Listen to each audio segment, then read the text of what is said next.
Distinguished guests, the President of the United States, accompanied by the U.S. Conference of Mayors President and Miami, Florida Mayor, Francis Suarez, and U.S. Conference of Mayors Second Vice President and Columbus, Ohio Mayor, Andy Ginther.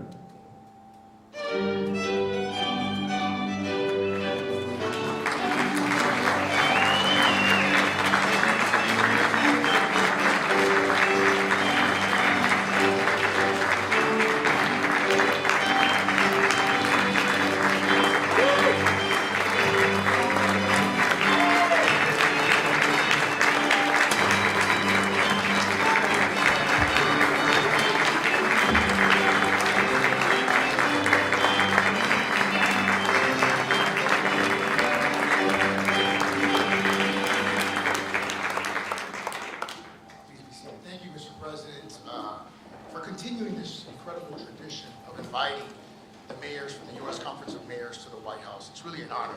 And I'll tell you, as I walked through this iconic building with my family, I couldn't help but notice the picture of bipartisan presidents throughout the years. And I thought that was a wonderful testament to the bipartisan nature of our organization, the U.S. Conference of Mayors. And it was reminded me of a story that my dad once told me. He said that at a particularly difficult moment in Lyndon Johnson's presidency, they said to him, "You know, Mr. President, can it get any worse?" And he sort of thought about it, he paused, and he said, "Oh, sure, I could be a mayor." So thank you so much, Mr. President. Mr. President, honorable members and fellow mayors, America's mayors stand on the front lines of American democracy. We serve the American people every day, from every background, and in every part of the country. We listen and lead. We serve and protect. And we deliver for everyone. While we hold different viewpoints, philosophies, and experiences, today we all carry a common message. Our federal government should act, and we need it to act as quickly as possible. It needs to address the potholes of America. It needs to find a solution to the humanitarian and security crises on our border. This means addressing the core drivers, not just the symptoms of this crisis. From our confronting the repressive regimes of Latin America to the human trafficking cartels, we must act. And we also must act on modernizing our visa system and our dysfunctional immigration laws. And I was pleased to see you, Mr. President, begin to address these issues recently when you visited the border. But of course,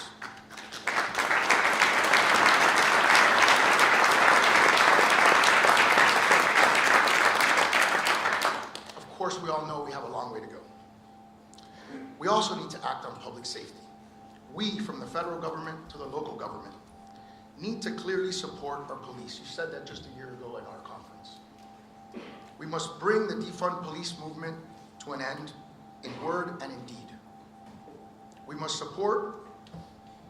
We know the president is committed to funding law enforcement, and for that, we are grateful. We also must revisit failed policies like no cash bail, which seem to be contributing to the spike in violent crime in our cities.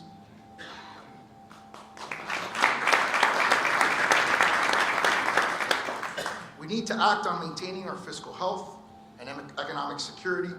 All of us here must balance our budget and honor our debts.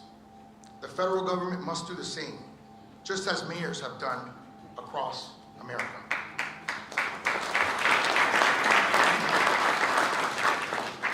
Finally, we should continue working together in the spirit of the bipartisan infrastructure law by further building out our American infrastructure, from roads and bridges to our digital economy. We share your concerns about strengthening our infrastructure and our security. We need to do more. We want to do more. And God willing, we will do more. Together, to strengthen America and keep our future strong. Thank you for your time. Thank you for your hospitality. And thank you again for hosting us today in the White House.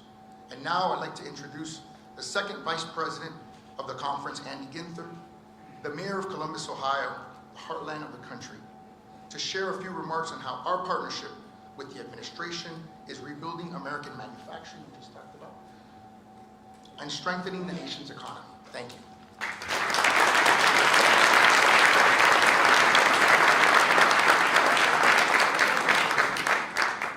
President Suarez, Vice President Shivi, all of our colleagues here today. As President Suarez mentioned, I'm Andy Ginther, Mayor of the City of Columbus and part of the leadership team at the U.S. Conference of Mayors. I have the pleasure this afternoon of introducing someone who has been an incredible friend, our strongest ally as America's mayors. When this president, think about this, just 2 years ago, this president entered office, American cities were hurting. We were still trying to make our way through the most disruptive global event in any of our lifetimes. Mayors were on the front lines of the pandemic and all the downstream consequences: economic disruption, mental illness, gun violence, homelessness. We got to work, and so did this president. He said, we're not just going to build back.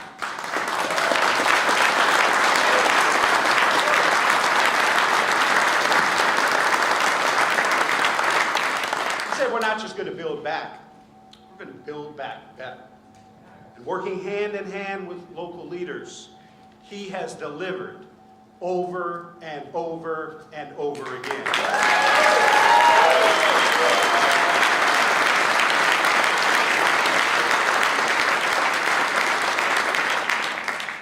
Our CEO and Executive Director, Tom Cochran, has been at the helm of the Conference of Mayors for more than 50 years.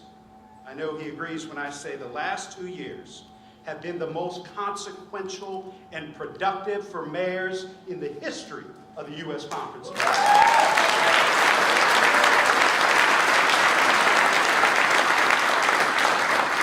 So much of that is thanks to our partnership with President Biden. The American Rescue Plan ensured we could protect public health, keep city workers on the job, and keep our local economies afloat. The bipartisan infrastructure law, allowing us not to just catch up on years of neglect, but jump ahead and claim the future. Beat out the rest of the world so we have the most efficient and safe transportation system for the 21st century. The Inflation Reduction Act delivers on one of the mayor's biggest priorities, fighting back against climate change. The gun safety legislation shows that fighting back against gun violence is possible.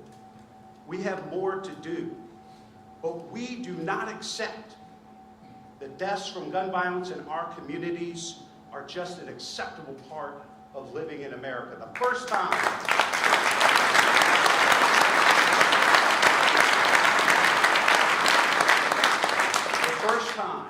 since the Clinton administration, bipartisan gun safety legislation is now the law of the land because of this president. It's something incredibly important to my community in our part of Ohio.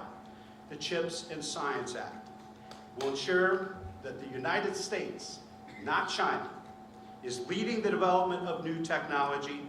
It has the potential to turn the old Rust Belt into the new Silicon Valley.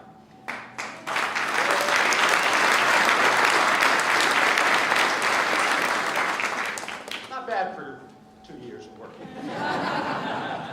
Look, we're a bipartisan group. Mayors don't let politics or partisanship get in the way of getting things done for the people we serve. Former Mayor of Pittsburgh used to say there are 3 kinds of people in America: Republicans, Democrats, and mayors. Yeah.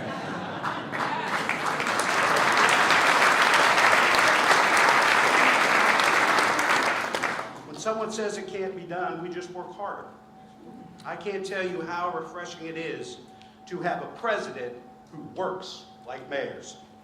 I know he'll be the first to tell you we've got a lot more work to do, and we need to do it together. But I think it's worth taking a moment to appreciate how far we have come and all that we've accomplished together. America can still do great things when Republicans, Democrats, and independents come together to fight for America. Mr. President, thank you for your leadership, your partnership, and most importantly, your friendship with America's mayors. Friends, it is a great privilege and honor for this little kid from Columbus to introduce the 46th president of the United States, America's greatest champion of mayors, President Joe Biden.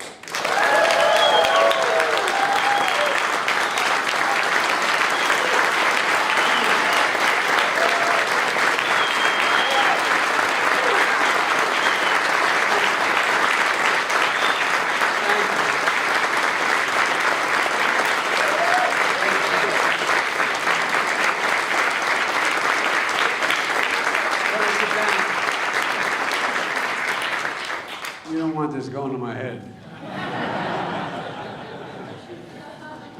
Kid from Scranton. Look, Mayor Suarez, thank you for your leadership of the conference. Excuse me, I got a little frog in my throat. But, and Andy, thank you for that introduction. You know, it's wonderful to finally welcome all of you to the White House after not being able to be here because of the pandemic for so long. We appreciate it a great deal.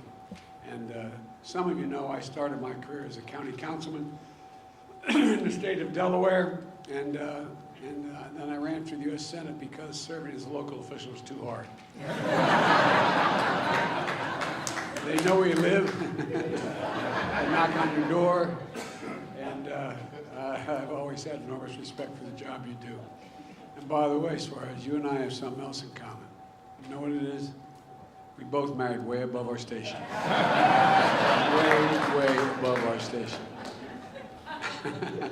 You all think I'm kidding. Some things are just self-evident.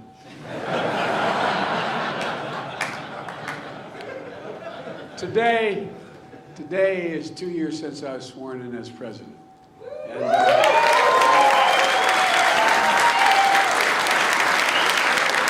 with your help, we've gotten a lot done. I think if you look around the room, we got a lot of cabinet members who are mayors. A lot of mayors. We got little Mitch Landry from Nolans down there, you know. And that's like being mayor of a country.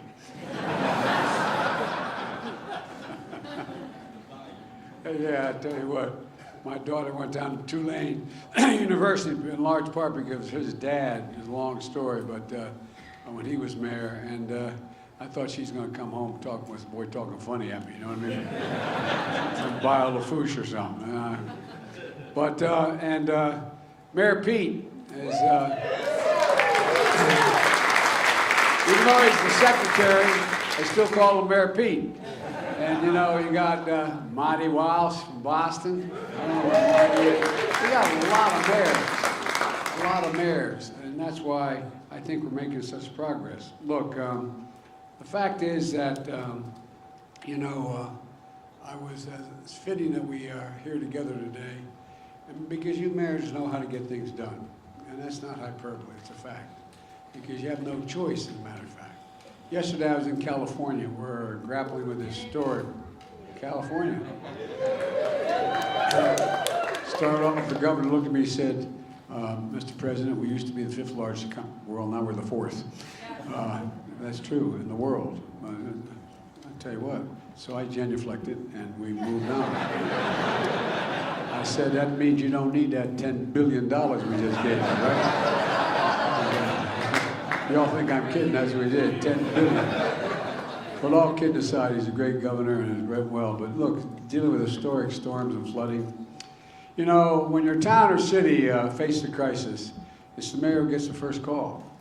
I've seen it. I've traveled this country after floods and tornadoes, wildfires, hurricanes. As a matter of fact, I was kidding, but there's a serious piece to it when I pointed out that to the governor, we got to stop taking these helicopter rides, because I went over this. I think it was the 5th one in this state, traveling the state. More of the forest was burned down there up in Oregon than the entire state of Missouri. I mean, it's a long, long, long way. A lot of damage. And I want to thank the mayors across the country for doing everything they can to recover and rebuild.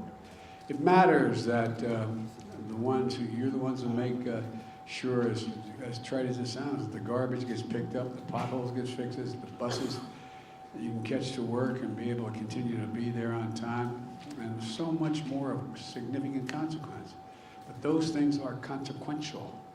You affect people's quality of life more than any other group of people in the world. And mayors know the measure of success isn't how many partisan points you score, it's how many problems you fix. Can you fix the problem? When I came to office, we had a lot of problems to fix. Can you hear me? The pandemic was raging, our economy was reeling, but we acted together. Now, 2 years in, it's clearer than ever that our plan's working. We're building the economy from the bottom up and the middle out, not just the top down. Because when we do that, by the way, the wealthy do very, very well. And everybody, the poor have a shot, and the middle class can have a little breathing room. An economy that benefits that folks in the heartland as well as in our cities and all across America. And, you know, I remember, you know, as I said, my family, I was born in Scranton, Pennsylvania. When Cole died when I was in 3rd grade, we had to move. But I go back to Scranton. Everybody's joke is they're from Scranton. Everybody's from Scranton. But think of all the towns you know, and some of you are mayors of, that they go through school, they want to stay where their family is, where their relatives are, where they know everything, and they have to say, Mom, I got to leave. There's no jobs here. There's no jobs here in my town. I'm serious. I'm deadly earnest. And what we're trying to do is not just rebuild the economy, bring back the pride and the sense of belonging, the sense of I want to stay where I live now, where I'm able to do what I want to do. And that's the whole purpose of what we're trying to do in our cities when people used to move out. But, you know, now they're beginning to move back in. Cities are growing, not just big cities, small towns as well. The economy rewards work where we don't need a college degree to provide for your family. It helps to have that college degree, but you don't need it to provide for your family. 2 years ago this week, 18 million people were out of work. 2 years ago this week. Now the net number is under 1.6 million. Near the lowest level ever. The unemployment rate is as low as it's been in 50 years. We've created 11 million jobs, 750,000 manufacturing jobs. Where in the hell is it written to say we can't be the manufacturing capital of the world? Not me. Not a joke. I got so sick and tired of us exporting jobs and importing product. We're now importing jobs and exporting product. That's what we're doing. That's what we're doing. I really mean it. Because we're beginning to invest in ourselves again because of you all. Over the last 2 years, more Americans applied to start a small business than any year in history, any year on record. They make up 50% of all the economy in America. Fewer families are facing foreclosure or an eviction than before the pandemic. Families in our communities are starting to breathe just a little bit easier. But folks, it's not only that. Pride is coming back to American communities and to American cities. And that's not just on the coast, as I said. It's in every part of the country, including many towns and cities and local communities that have been forgotten for much too long. Much too long. And it's not an accident. It's a strategy. When I came to office, a strategy that we stuck to, even in the face of a lot of criticism. A strategy that we put into action, a strategy to recover and rebuild and invest in America. You know, hesitate a second to just digress a little bit. We used to invest 2% of our GDP in research and development every year. That's what we did in America. But then along the way we stopped. We stopped investing in America in research and development. We invest now 0.7%. We used to be number 1. Now China is number 2. We're number 8. You know, I mean, there's things we've allowed to happen. It's not been conscious. It's just sort of slipped up on us. And the way in which we changed the way we dealt with corporate law, a whole range of things. But we're changing it. We're changing it. As I said, we're going to export product, not jobs. With your support, I signed the law of the American Rescue Plan to deliver immediate economic relief to families and communities that need it most. One study found that before the law was passed, 70% of the mayors in America expected to cut critical jobs like teachers and transit workers. 27% of you were facing steep cuts in police department budgets. So we acted. And with the CARES Act we passed under the previous administration, some of it had to go to you had to go to your legislatures for permission to get the money. I've been the bad guy when I was a senator and as vice president, a pain in the neck. Why do you have to go through the legislature?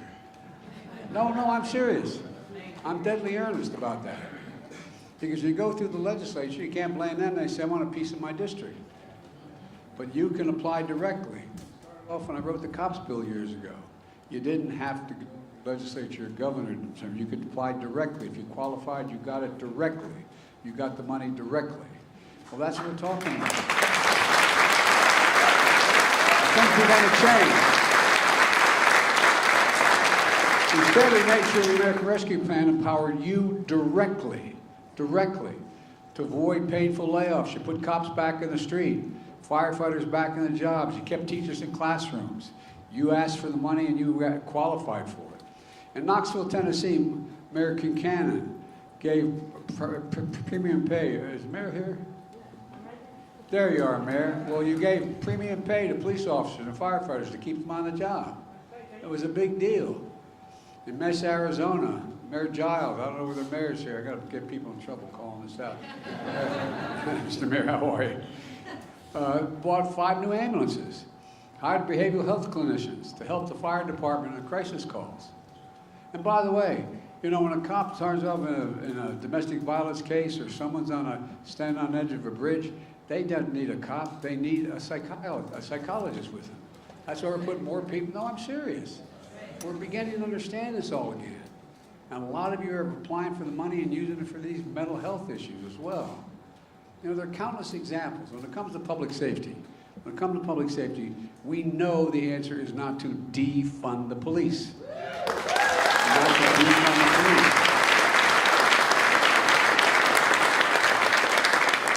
It's to retrain some police. It's to make sure there's accountability. To make sure we know exactly what's happening, but it's not to defund the police. They need more funding and they need ancillary help as well.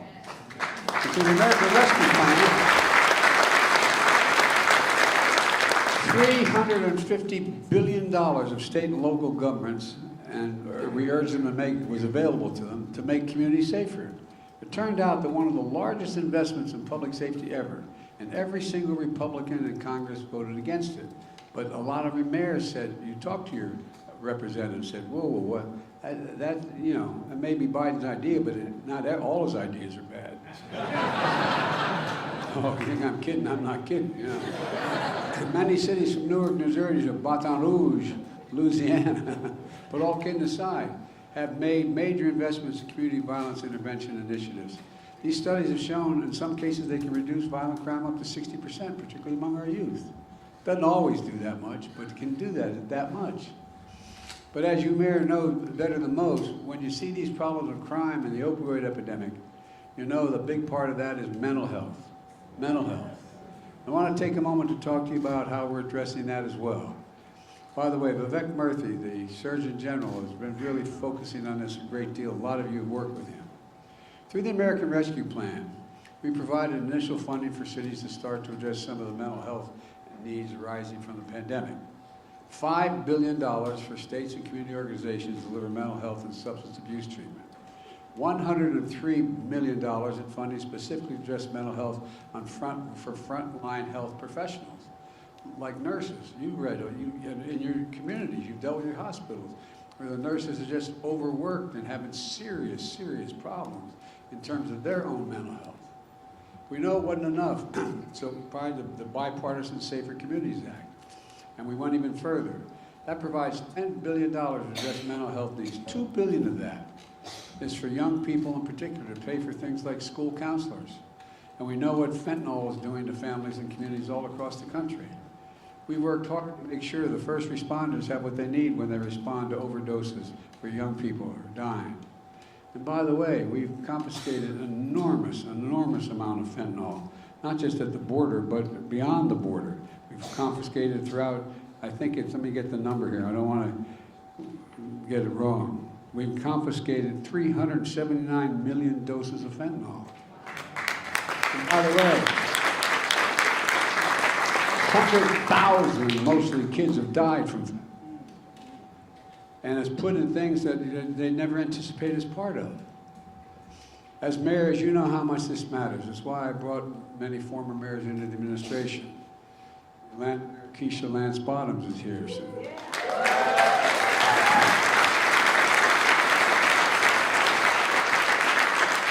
said it was harder being mayor of Atlanta than being president, but I don't know. I'm only kidding, but all kidding aside. Well, what did we do? She's a senior advisor on public engagement, led the cities through the pandemic. She makes sure to bring the perspective of local officials and community leaders to the decisions we make here at the White House. Secretary of Agriculture Tom Vilsack, a former mayor in Iowa, is strengthening our nation's rural communities, and he really is. He's a smart guy. He knows what he's doing. And I know he's a Secretary of Agriculture, but what he's doing, American grocery stores are stocked while American farmers thrive and our young people have access to food when schools are closed. Secretary of Housing and Urban Affairs, Marcia Fudge. Marcia's right here. She got a hell of a job. Former mayor in Ohio, working very hard to close the wealth gap, expanding efforts to build generational wealth through home ownership. How did all the mainstream middle-class people get their wealth? 90% of them through investing in their homes. They were able to buy, they built equity in their home. That's how they were able to borrow to get their kids to school. That's how they built their equity. And the same thing is happening now, and she's working really hard to provide that opportunity, and as well as combating homelessness, which a lot of you are dealing with on your streets. And while folks continue to recover, we're also rebuilding. Mitch Landrieu, the former mayor of New Orleans, was president of this organization, is now my senior advisor and infrastructure coordinator to helping rebuild America through a once-in-a-generation bipartisan infrastructure bill. It's always hard to make. We work with all of you to modernize our nation's roads, highways, bridges, railroads, airports, ports, water systems, the internet, and so much more. Last year alone, nearly 7,000 projects were identified and are underway with funding from the infrastructure law. By the end of this year, that'll be more than 20,000, more than 20,000. If I can hesitate again for a second, digress slightly. One of the things I've been telling the press, they look at me like I'm wonderful, right? Now, all kidding aside, why I keep saying it.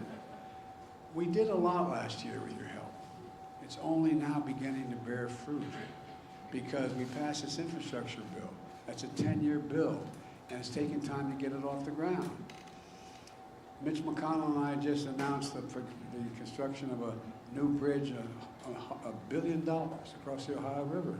It's going to fundamentally change transportation north and south, not just from Ohio to Kentucky, but across the nation. So many things are happening. We passed the bill relating to the cost of insulin. Well, guess what? Only now, as of January 1st, a lot of people are waking up and finding out if they're on Medicare, they only have to pay $35 a month instead of $400. And I want the country to be able to make money, but I tell you what, will explain when they raise the price that is beyond inflation, that they invested more money in what they did in order to justify the price. Otherwise, guess what? We're going to go back and get it from them. Under the law. No, I'm serious. I'm serious. We're doing things that just make some common sense.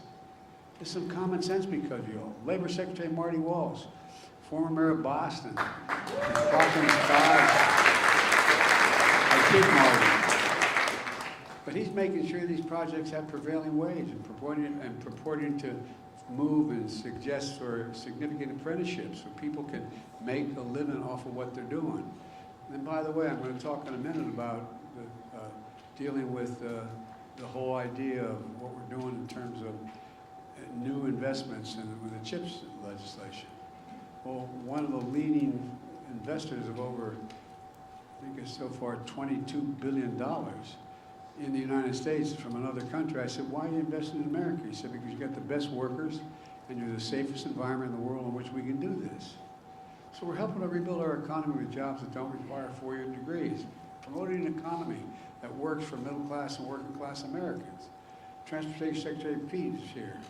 Look, we know, better known as Mayor Pete, but work with many of you to address those quality of life issues that really matter to people you serve. Not just through big bridges and highway projects, but through, though they're important, but also through smaller projects that are critical to your cities. Like in Madison, Wisconsin, where Mayor Rose Conway is buying 46 electric buses, replacing those dirty diesels, bad for the health of the environment, making it clear. No, I'm serious. It's a big deal. We're helping city rebuild airport. There you are. Okay. Well, thank you. And it means our kids aren't going to be inhaling that diesel fumes when they get off the bus. For real, it matters. Environmentally, it matters as well. And so, you know, we're helping cities rebuild airport terminals in Atlanta with Mayor Andre Dickens, in Orlando with Mayor Buddy Dyer, in LA with Karen Bass, and with the leadership of Vice President Harris, we're partnering with you to deliver affordable high-speed internet to every single household in America, affordable high-speed internet. So no parent has to park in front of a McDonald's to do the homework with their kid when they're when the school's not in session, when they can't go to school. It's a big deal. It's a big deal for farmers, I might add, and a whole lot of other people to know exactly what products are costing and selling for.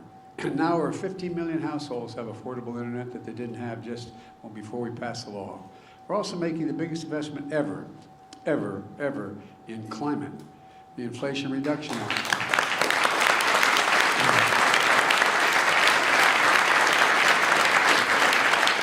Creating millions of good-paying jobs and investing in fence-lined communities that have suffered the most as a consequence of being smothered by pollution. Think of the Cancer Alley in Louisiana or Route 9 in Delaware, where all those facilities are. Well, we made a commitment. We're going to invest first and foremost as we clean up those communities. The jobs are going to go to people from that community, and we're going to invest in that, make that community better again. Our economic agenda ignited a manufacturing boom. The semiconductor boom, the battery boom, the electric vehicle boom. We're making things in America again in every part of America, cities large and small. The mayor of Phoenix, Kate, is Kate here? Thank you, Kate, for being here. I was with her last month to announce a small investment, $40 billion. $40 billion invested by TMSC, the two semiconductor factories and thousands of union workers helping to build them.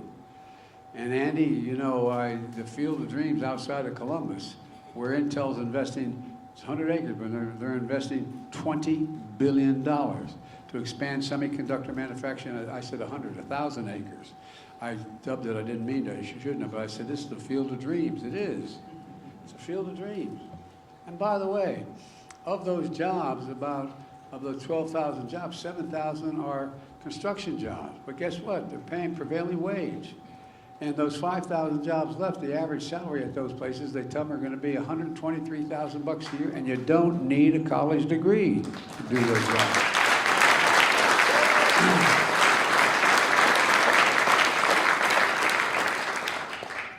This is in part urged by all of you. This is happening in no small part because of the bipartisan CHIPS and Science Act. Everybody signed on. The folks who've joined me at the bill signing and other victories. With your support, so many of you we've signed the first major gun legislation in 30 years. I'll say what I've said before, not all you can agree with me, but we're going to ban assault weapons. They did once, we're going to do it again. And the number of bullets are being eclipsed. On Sunday, we acknowledge what would have been the 50th anniversary of Roe v. Wade. We're continuing to fight to protect a woman's right to choose. Last year,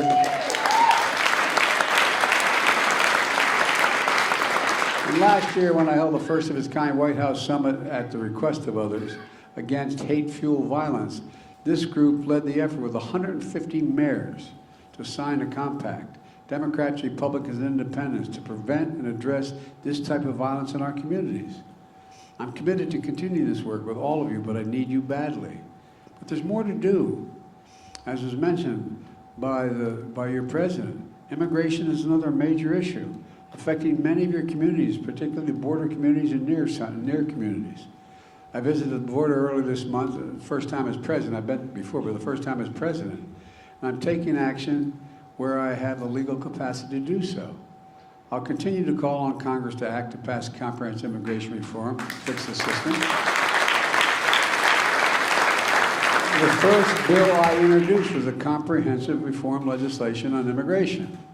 But because of some in the Congress, they refused to consider it. They found it a better issue to campaign on than an issue to solve. So we have a choice. They can keep using immigration to try to score political points, or we can help solve the problem. Immigration reform used to be a bipartisan issue, and we can make it that again, in my view. Let me close with this. I ran for office for 3 reasons. One was, and even my campaign team thought I was wrong in terms of the basis upon which I was running. But one of the things after, when I got elected as a 29-year-old kid to the Senate, I had to wait to be legally to be able to be sworn in because I wasn't old enough. No joke.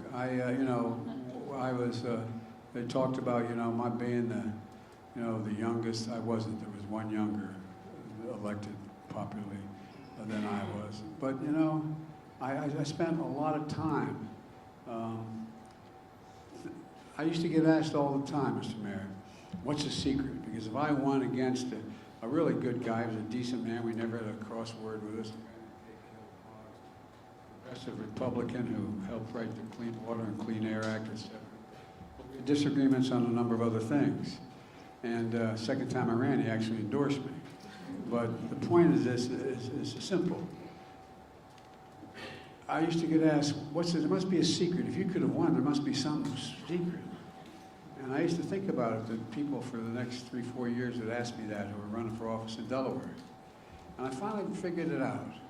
And you all are successful and you know it.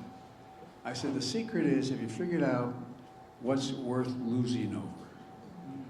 Have you figured out what's so important to you you'd rather lose than win and have to compromise on it? And so when I ran this time, and I had not planned on running again, and all of you were probably saying, why the hell didn't you follow your instinct? But I honestly, God didn't. My son had passed away, and I had no desire to.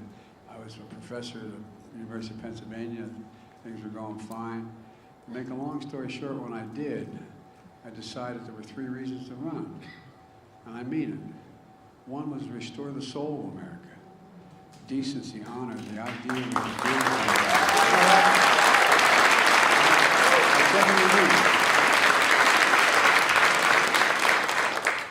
Two was to change the way, and I've been this way my whole career, how we build the economy.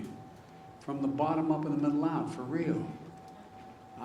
Look, I come from the state of corporate America. More corporations are incorporated in my state than every other one of your states combined. And I got elected 7 times there. So, I was anti-corporate, but I have a different view in terms of what the priority should be.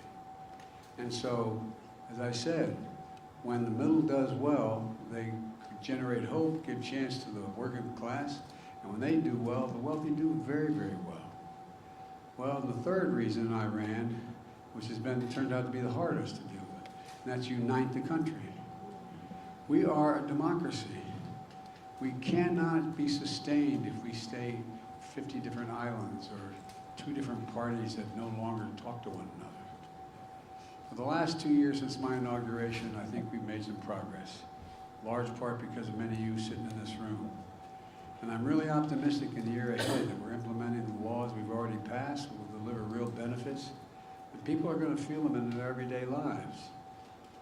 That work we're going to continue to do together. Together we're proving that every city and town in this country, our best days are ahead of us, not behind us. And I really mean it. I was asked by my senior team, and Peter remembers, said, if I could do anything to change the attitude of optimism in America, what was the one thing I'd do? Just I could change one thing. It's going to sound bizarre what I tell you. I said I'd cure cancer. And they looked at me like, well, cure cancer? Because nobody thinks it's the most frightening thing to people. And if we did it, America could do big things again. There's nothing beyond our capacity, I swear to God. There is nothing beyond the capacity of the United States of America. Remember who in hell we are.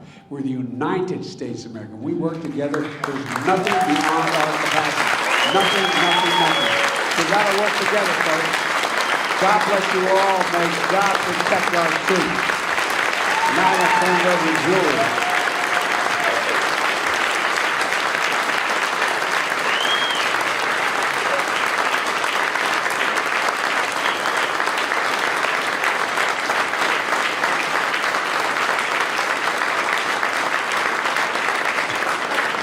They gave me a different mic they can turn off, so Thank you so much, Mr. President. And now we have a couple of questions that we will take from a couple of mayors. We'll start with Mayor Tashara Jones from St. Louis, Missouri. Good afternoon, Mr. President. Mayor, how are you? Great, great. Thanks to the bipartisan infrastructure law and the CHIPS and Science Act, we're seeing jobs return to our cities, and we're preparing our citizens for the many opportunities to come. What can we as mayors do to help you further your agenda of shoring up our national security and bring more high-quality jobs to America's cities? I think two things. One, be realistic and don't confuse the national debt with debt reduction on a yearly basis. The debt we're paying on, and we're going to have a little discussion about that with the new majority leader of the House, has accumulated over 200 years. Over 200 years. Not a joke. That's how long, that's what the national debt is. It's over, $31 trillion. But it's over 200 years. And 1/4 of that debt, 1/4 of that was accumulated in the 4 years of my predecessor. 1/4 of it. So what we've actually done, Mayor, we've actually cut the deficit on a yearly basis. In the first year, because of what I'm not being solicited, because of what you all did, $350 billion. And last year, this year, we cut that deficit on a yearly basis for over $1 trillion. So it's over $1 trillion, roughly $400 billion we've cut the deficit.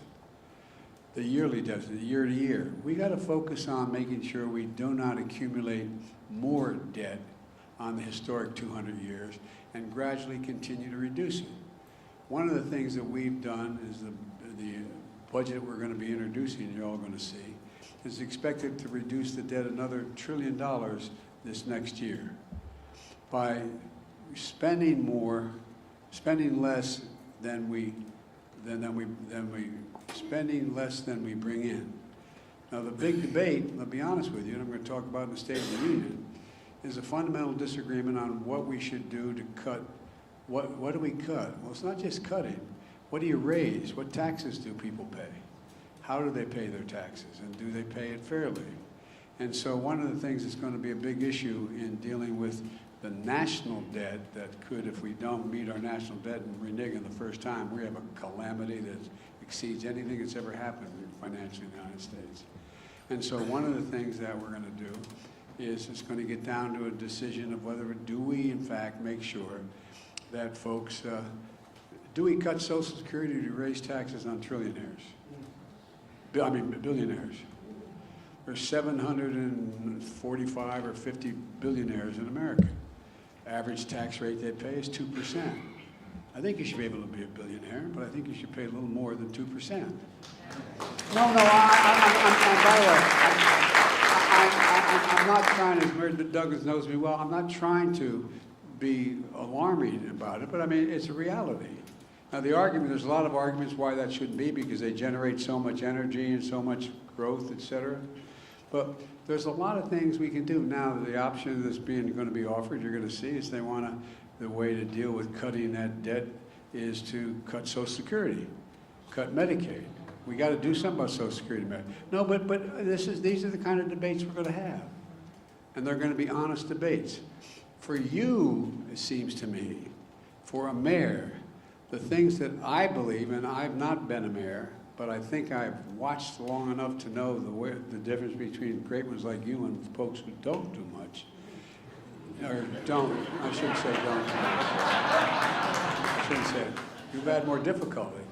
Is focus on the things that make your city unique and make it grow. What are the things that make it grow? Well, first of all, I could go on, but I'm just going to give you one example. We're in a situation where if you were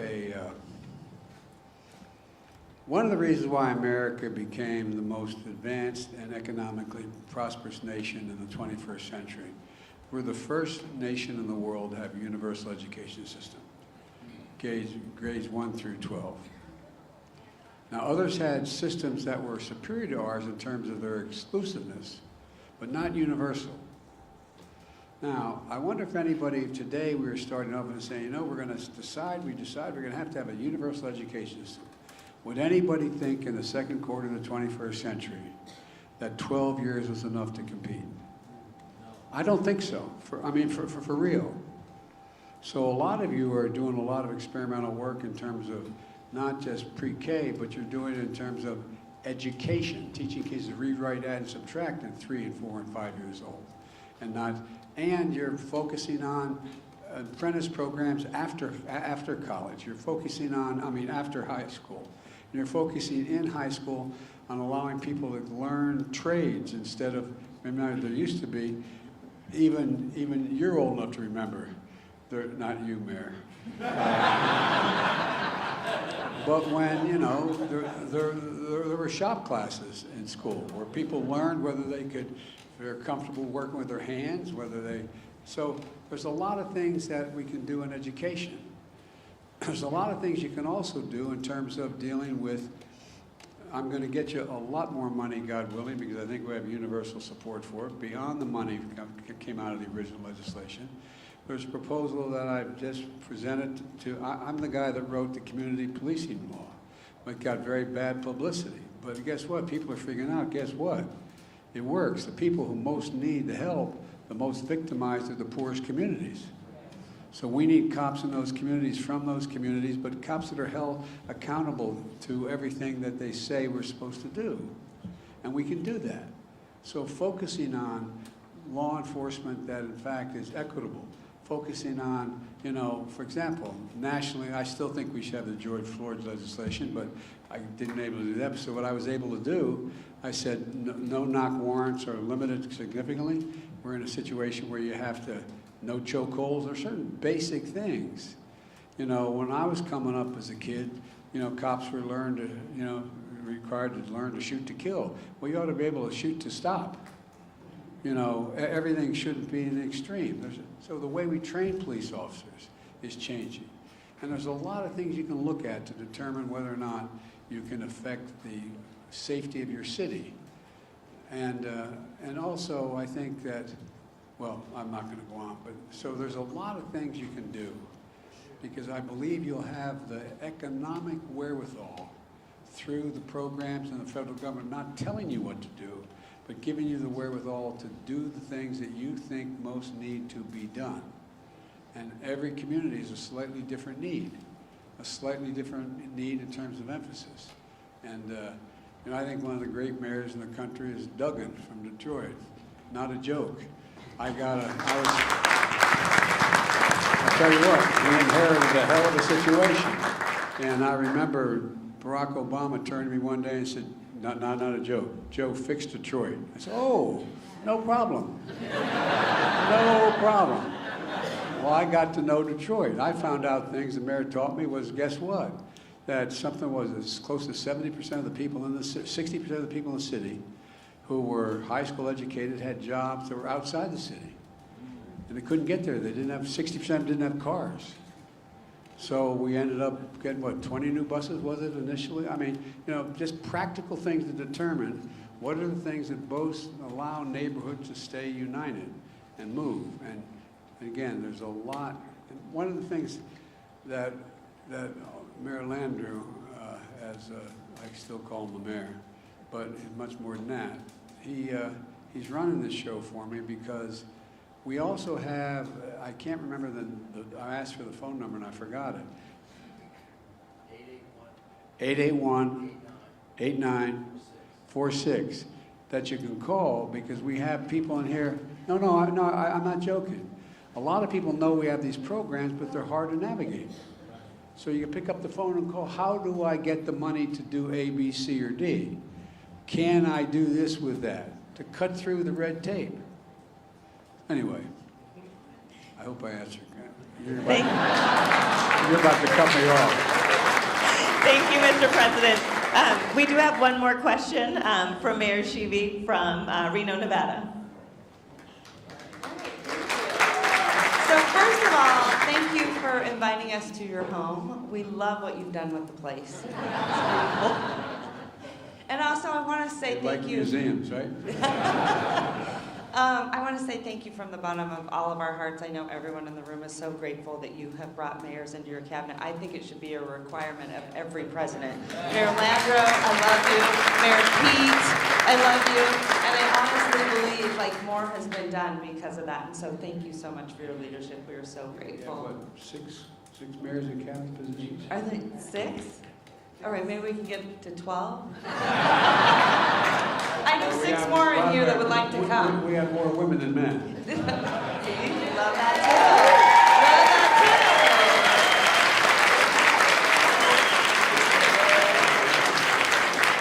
too. So you talked a little bit about mental health, and I want to say thank you so much for your leadership on that. It means the world to me. We are so fortunate to work with your Surgeon General. He is fantastic. He is fantastic. So all your mayors in the room are going to become mental health warriors. And we're going to be addressing addiction and loss and grief. And I'm going to ask you something very personal. You've had a lot of loss and grief in your life, and I know over the last few years a lot of Americans have had a lot of loss and grief because of the pandemic.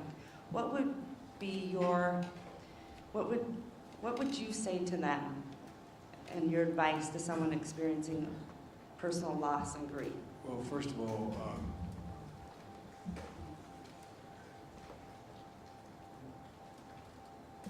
as close staff knows, I spend a lot of time with folks who've gone through loss, wife, daughter, husband, children, etc. And granted, I did lose my wife and daughter right after I got elected to the Senate. Tractor trailer broadsided them, killed my wife and daughter, and my 2 boys were little boys. They were on top of their deceased mom and sister for a long while because it took my local fire department a long time to do the jaws of life to get them out. And then the guy who should be standing here presenting Biden is going to be president, and I'm not, it's not hyperbole, is my son Bo. He's more qualified than I was. But he decided, I'll never forget, and asked me one Friday, he said, "Dad, what are you doing on Friday?" And I said, "What do you need?" He said, "I'd like you to swear me in." I said, "Swear you in? You're Attorney General of the state of Delaware. Swear you into what?" He said, "I joined the United States National Guard, the Delaware National Guard." And then when his unit got sent, he didn't have to go, but he got an exemption to go as long as he gave up the seat. And, you know, that was tough. But you know what? I had family. I had an incredible wife. No man deserves one great love, let alone 2. And I had a mom and a dad and a sister and a brother were alive. And for example, when the accident happened early on, my sister's my best friend in the world, gave up her home, and she and her husband moved into my house to help me raise my kids. Without being there, just moved in. And by the way, 5 days after I was married, they were gone. But I say that not about me, but it's about what mental health does. I had people around me that were there to help me. I was lucky. Everybody thinks I commuted every day I've traveled over 1,200,000 miles on Amtrak. Not a joke. I commuted every single day for 36 years, and then beyond that, as vice president, to go home. Everybody thought I went home because I went home because I couldn't afford 2 places. But anyway, no. I went home because I get to, you know, kiss my boys goodnight and lay down with Sarah prayers, and then my daughter, etc. But I had my mother. I had my mother there. Every morning I'd drop the boys off when they were little at my mom's house, and then later I'd be able to drive them to school and I'd be picked up. But my point is I had so much help, and I had psychological help. Everywhere down there was someone there to basically hold my hand. Well, that's the mental health that a lot of families don't have. They don't have. And a lot of folks are in a situation where if they just had somebody to talk to, They just had, and that's why I think some of the things we can do that can also help families going through some real difficult times is, for example, preschool education, reading, writing, arithmetic, age 3. It does two things. It helps your kid get an advantage, but it also helps mom or dad or a single parent or parents who are going through hell to have somebody there until 5 o'clock taking care of your kid while they're learning.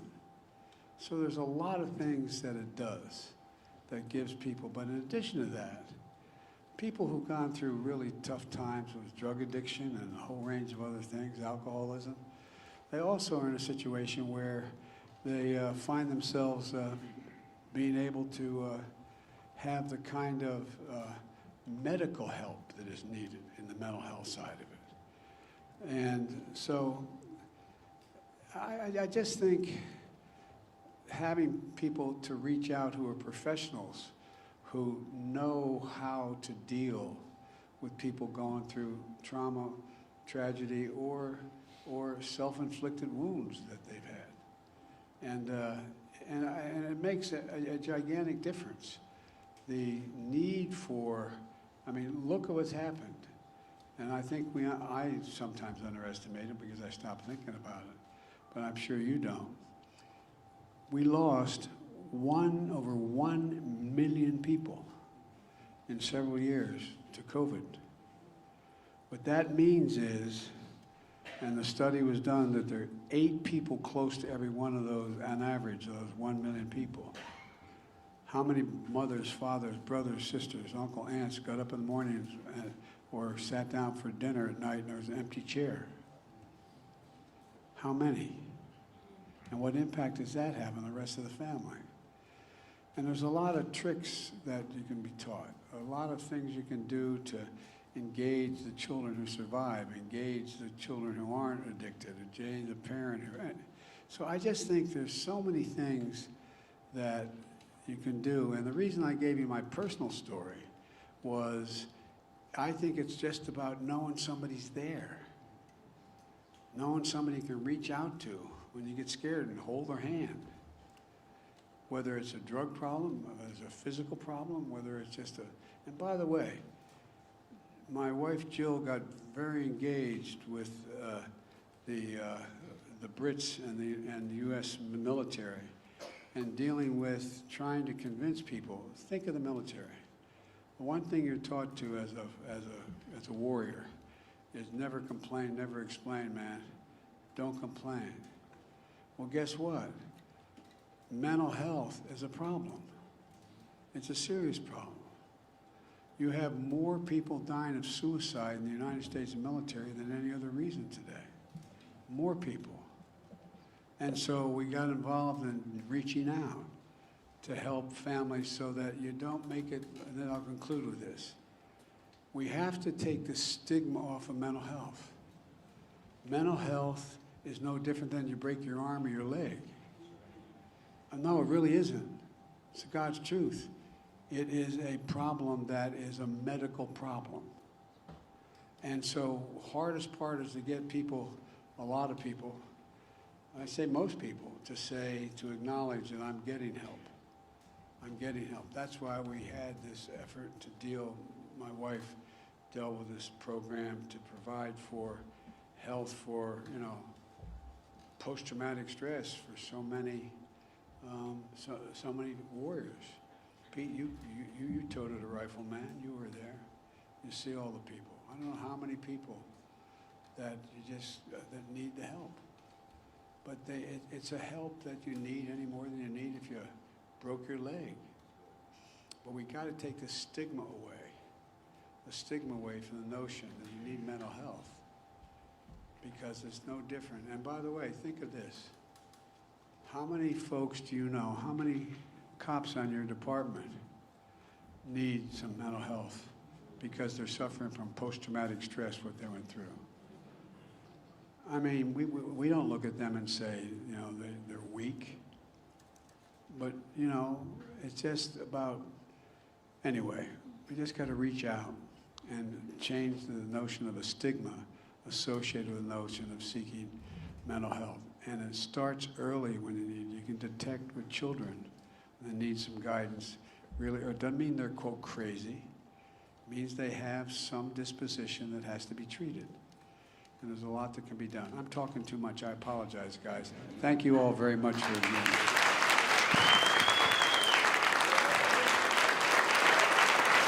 Distinguished guests, please remain in your seats while the President departs. Thank you, Mayor.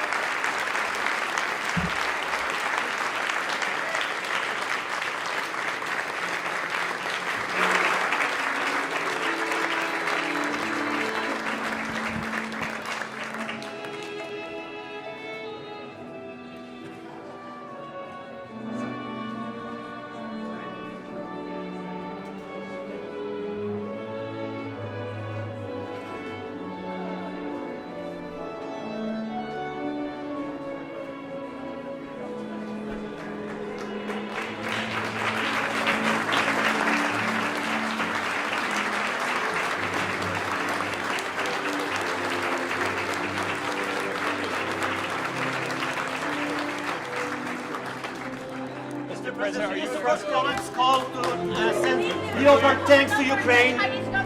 What do you mean, Mr. Speaker? Leopard, do you support Poland's call to send Leopard tanks by Germany and other countries, Leopard tanks to Ukraine? And Ukraine's going to get all the help they need. Are you frustrated? When will you meet Mr. McCarthy, sir? Will you meet Mr. McCarthy next week, sir? Thank you.